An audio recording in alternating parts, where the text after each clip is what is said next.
We are called to safeguard the integrity of creation and sustain and renew the life of the earth.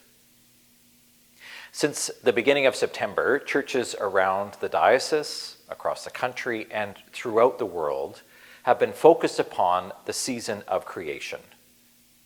That season is now drawing to a close, but of course the work is only beginning, or probably more correctly, will carry on.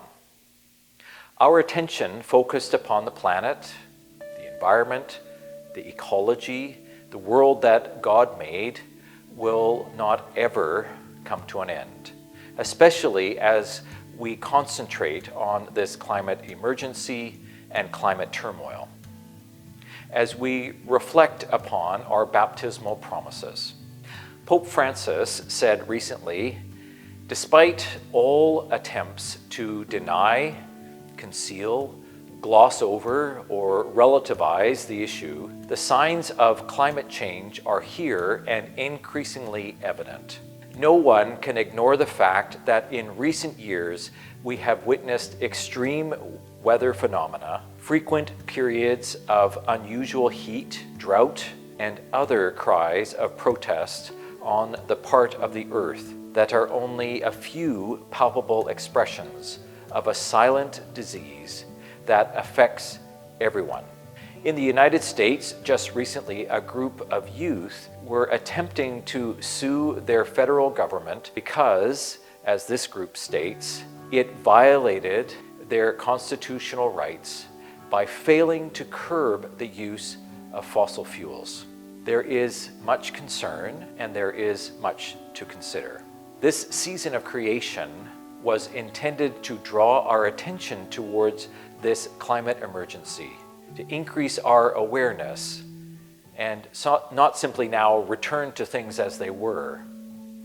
Our actions and our focus are now incredibly important. The world's oceans and the overall temperature of the planet continues to increase. The number of species of animals continues to decrease. Glaciers and ice fields continue to rapidly shrink. Our addiction to the burning of fossil fuels continues to exist. This past summer, as we know, much of Jasper was destroyed by a wildfire. The summer before that, it was many parts of the interior of BC, including the summer camp of the Diocese of Kootenay. Before that, the town of Lytton burned to the ground. We have had heat domes, drought conditions, reduced fish stocks, and habitat loss. There have been cries for change and for a complete rethink in terms of our impact on this planet, and still much simply stays the same. From the book of Hosea in our Bible, there is no faithfulness or loyalty and no knowledge of God in the land. Therefore the land mourns, and all who live in it languish, together with the wild animals and the birds of the air. Even the fish of the sea are perishing. Perhaps these words seem fitting and targeted to the world of our day. In the first creation story in the book of Genesis, there were many words found there that might be quite familiar with you, but let me remind you of some. Then God said, "Let there be light," and there was light. And God saw that the light was good, and God separated the light from the darkness.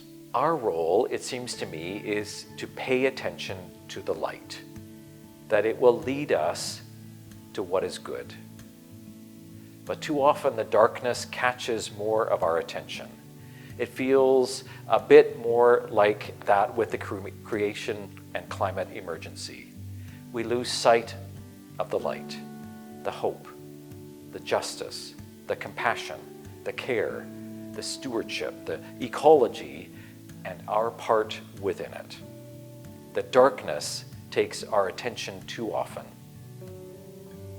And the world is choking at the moment because of it. Our faith in God and God's love for this world and for all people and creatures calls us to more than simply a short time of a season of creation.